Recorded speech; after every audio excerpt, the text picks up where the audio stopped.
bad. Jayess. Okay. Yes. Nice to meet you. You too. Well, basically, I'm here today because I'm working on a brand new project which will be released on Christmas Day. It's called Walking by Faith. And walking by faith is basically influenced by the scripture that says, for we walk by faith and not by sight. And so I'm down here today just having a discussion with you, seeing how I can get your perspective of how it's like to literally walk by faith and not with your full vision. Well, first of all, I'd like to say welcome to my side of your story. All right. Yeah, it's a challenge daily. I've got one of those conditions that people wouldn't recognize necessarily to be a form of blindness unless they were to literally see me walk into something. It's called retinitis pigmentosa. Okay. For me, it kicked in about 10 years ago, in my early 20s. But it was something that was always there in my life, but it never got in the way. I suppose it's like corrective lenses. You know, you see young people wearing glasses in school, but they can do all the ordinary things at night and still read the blackboard from the back of the classroom. And that was me. But now I've got older. I think it started to cause me to isolate myself a bit within, not so much on the outside. So I could be with friends and family, laughing and joking, but within, I know there's something different. That's some of the challenges. Okay, what do you think are like the main misconceptions of people who don't have their vision or are vision impaired? There's a few. I think it's strange for those who are born blind or with very poor sight because they're more institutionalized. Maybe they're brought up in specific homes. The cultural background, it's like a curse to have a child that's born blind. So maybe for those people, they've been more raised in their bedroom rather than when the family and friends come around in the living room with everybody else. So they become isolated within themselves. Those are visually I suppose another misconception would be sometimes people could appear to see better than what it is. It could be likened to a good-looking tree on the outside, but the inside is kind of rotten in a way. So sometimes the emotions, there's a misconception there. How a person's confidence is in the working world, in schools. I think that happens to all of us in terms of who suffer with some sort of visual impairment. Yeah, so could you let us know what your life was like before you lost your vision? It was brilliant. Had a normal childhood, just like everyone else. Went to ordinary schools, played a lot of sports, enjoyed doing art, loved computer games, friends, girlfriends. It was fun. I mean, there was no problem. When my sight changed, it was at a stage when I wanted to do manly things, if you know, settle down in a career, have a nice job. And my confidence would have been knocked. So just for you to imagine, before that I was quite a confident person, happy, no complaints really. Okay, and how was it like transitioning from that? Within myself, embarrassing. Embarrassing? Yeah, embarrassing. The transition. Publicly, I'm not the same. You know, I could be at the bus stop at night, no one knows there's anything wrong with my sight, but I know. That's the problem. So it's more of an internal thing. Yeah, I remember when I was missing buses coming by, like, oops, there we go again. Wow. Little things, you know. On a Thursday, when you come out, that's when the bins have been put out, and I'm coming home and bumping into bins. That's new. I never had to experience that as a teenager, so very, very, very embarrassing. Okay. But I still got by. Okay, and I mean, what are the things that are out there to help you? In terms of help, I would say living in a country like this, the government are trying because, for example, if you jump on a train or the buses today, if you notice that it speaks to you and tells you what stop you're at. And that was actually campaigned by visually impaired people a long time ago, and it would have taken them a long time for it to kick in. Local authorities, they pay attention to those who are suffering. They provide some form of mobility training. I haven't had that myself personally. I think the reason for that with me is within my community, I wouldn't want to be seen holding a white stick. That's just the be all and end all. Okay. It's not the way I feel comfortable. But at the same time, perhaps I have a bit more vision than others who have to have a white stick or have to have a blind dog. Okay. But for me, I think emotionally within, I wouldn't want to be seen doing that. And also, what I was going to ask is, would you consider yourself a man of faith? Yes. Okay. I am. And would you say that your faith has helped you get by in this yes, transition? It has, only because I know there's a bigger picture. My faith is based on hope, the things that's been promised, and I hold on to that. Okay. And would you say that, I mean, with your vision being affected, has it helped you to trust God more, or look at God in a different way, or has it affected you? Within myself, I've set goals. I wouldn't want to say it's because of my eyes that I have a distinctive faith towards God. It doesn't really make any excuse for me. What is it I'm not supposed to see in comparison to what I'm supposed to see? Okay. Because whatever it is, it's not coming in my eyes, it's coming in my ears. You know? So, not really. I think when I pray, it keeps me calm in terms of I understand where I'm at. It helps. But to be honest, I'd rather have normal sight. Okay, I feel you. I mean, there's something that you said. You said, what am I supposed to see and what am I not supposed to see? And looking at the bigger picture, that's powerful. So, is there a way that you can elaborate on that? Well, you mentioned God. From God's point of view, He promises us things in the new world. And at the same time, there's things we have to put up with in this world. And it doesn't make any distinction between anyone who's blind or anyone who has any normal sight. We have the same trials and the same tribulations. For example, just reading God's word, I'm capable of doing. We've got some CCTVs, as you can see, to your left and to the right, that I could use. I've got one at home. In terms of reading publications, that's fine. In terms of meeting people who are God-fearing, I get to meet them. In terms of having a ministry and being out there, I'm out there. I'm enjoying that.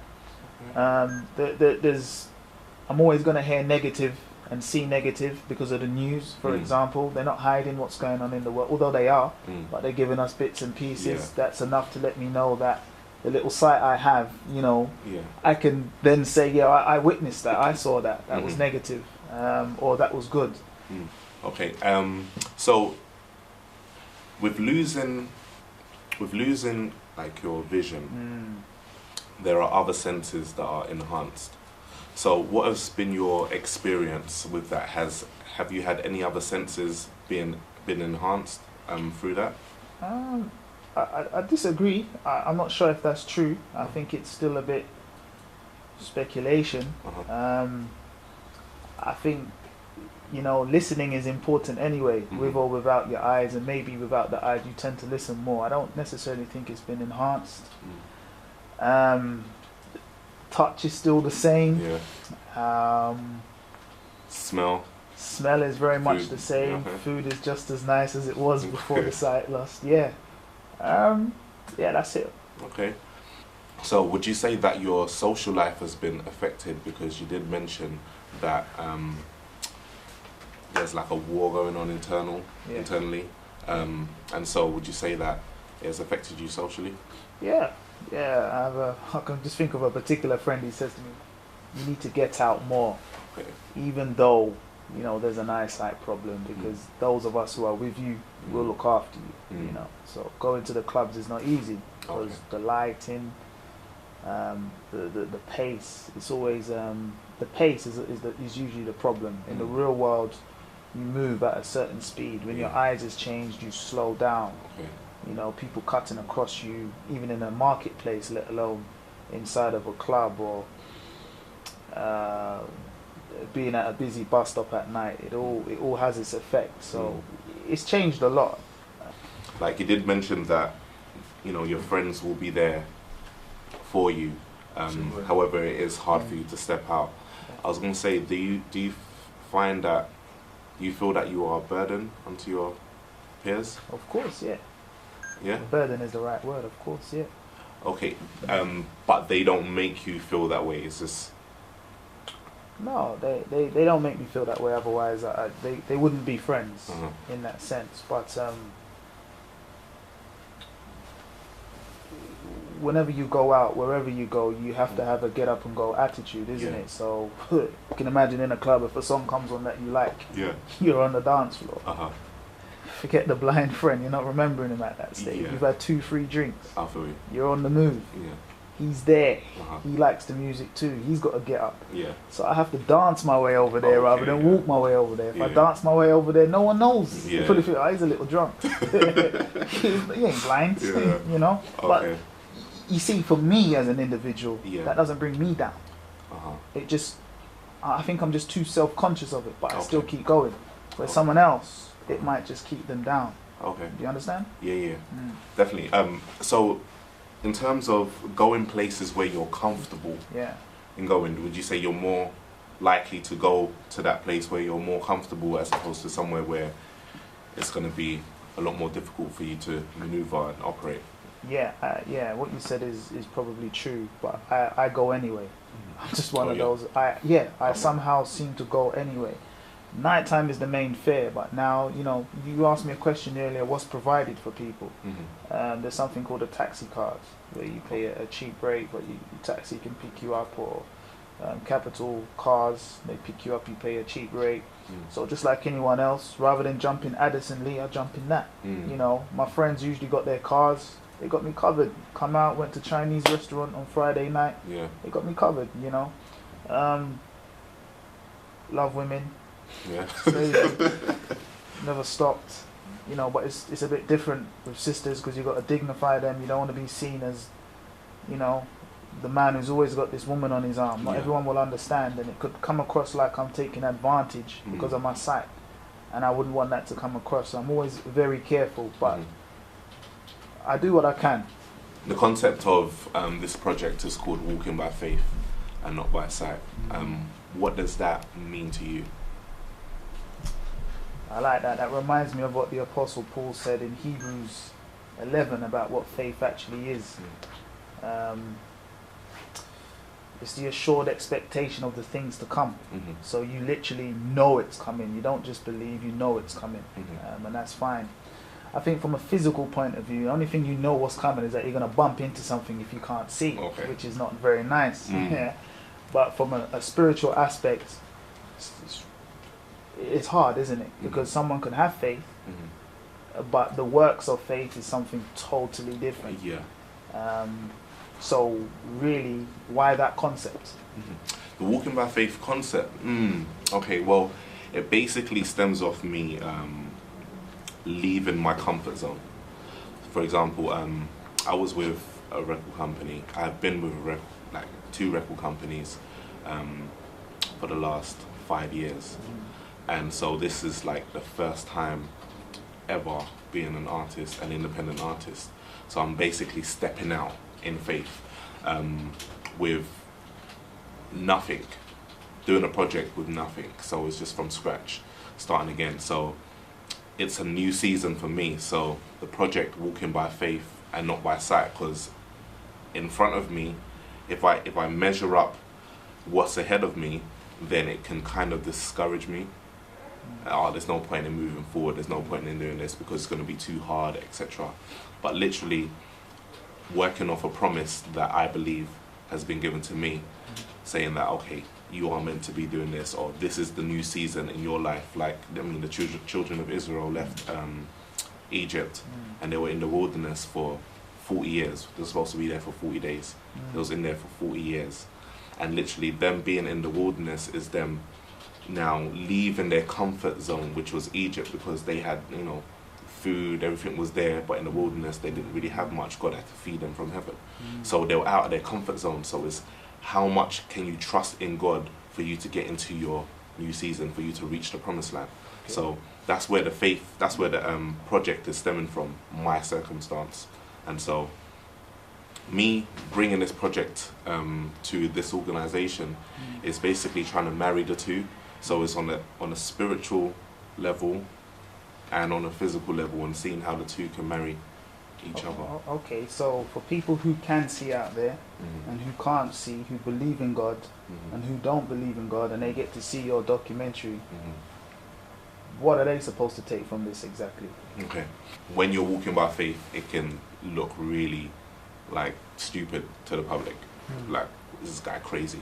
When you've got a dream, when you've got a goal, you know, in your heart, and you believe that, the rest of the world might not agree with you. The rest of the world might be against you. But if you've got that dream and you believe and you go for it, then once you achieve it and once you overcome that hurdle, I would say, then it's kind of like, wow, that's when the miraculous comes out. That's when the glory is given. It's like, wow. Although, like, everything around you might come across like it's totally against you, but yet you don't see what's going on, but you're focused on your goal. You're able to do the impossible. You're able to do the unexpected. So, for example, you had the disciples were on the boat, and there was this, like, well, it wasn't like there was a storm, but they saw Jesus walking on the water. And yeah, the waves were roaring and everything, and they thought it was a spirit, so they started screaming. But then Jesus was like, nah, it's me. So then Peter was like, if it's me, if it's you, tell me to come out onto the water. Now, first and foremost, he trusted Jesus enough to know that Jesus would protect him regardless, even though he's stepping out into the water, into an uncomfortable situation, right? And so when he had focus on Jesus, he was able to walk on water. He was able to do the impossible, the unexpected. So he's walking on water. The only time he started to sink is when he lost his focus and he started to look at the waves, the wind. So, for example, the waves and the wind will be people saying, you can't do it. There's not enough money to do this, to fulfill your dream. You're not good enough. You're too short, etc. So when you start listening to all of those things, and that can kind of bring you down. But if you're focused on your goal, then you can persevere. Yeah, I suppose it's encouraging for people who believe in God. For those who don't, I'm not sure what it's going to do. When you're wearing glasses because you've got bad eyes, it's not about faith. It's about the strength of the specs. Otherwise, you've got problems. Would you say it takes an element of faith, though? Not necessarily believing in God, but believing in your support system around you and what you are. I'm not sure if faith is the word. Maybe strength is a good word, I suppose, rather than faith. And maybe self-awareness or knowledge, whatever it is. Yeah, so it will be something that you trust in or you lean upon. Yeah, there is some sort of trust, isn't there? Yeah, in something. You have to trust in something, otherwise you won't do anything. Yeah, I think even with like people who are not religious or have any faith, I think they can take something away from what's been discussed today. It's principles. It's the most important thing. It's a principle to see. I mean, it's hard enough to convince anyone who doesn't have any faith to believe in God, but to see the principles that are being put in place, that can be something that they can, utilize in their life and use, for themselves. So hopefully that's what they get from it, because I mean, if the end result is them believing in God, great. But if they can use the principles that we've discussed today, in their daily life, then that'd be great. All right, I just finished speaking with a young man who is visually impaired. It was a very interesting conversation. There was a lot of things that I learned and I took from it. One of the things that he mentioned was about the transport system, which I wasn't aware of, and certain things that have been put in place due to blind people petitioning over it. And that is obviously the bus talking to you and letting you know what stop you're at. Same thing with the trains. So I didn't know that was petitioned by them. Also, he mentioned about his social life and talking about stepping out, um, parties and just general stuff that we do, you know, and sometimes not wanting to go out. And because he will be faced in a situation where he will be uncomfortable now, he is someone who is courageous. I can see that, and from the conversation, that's what I got.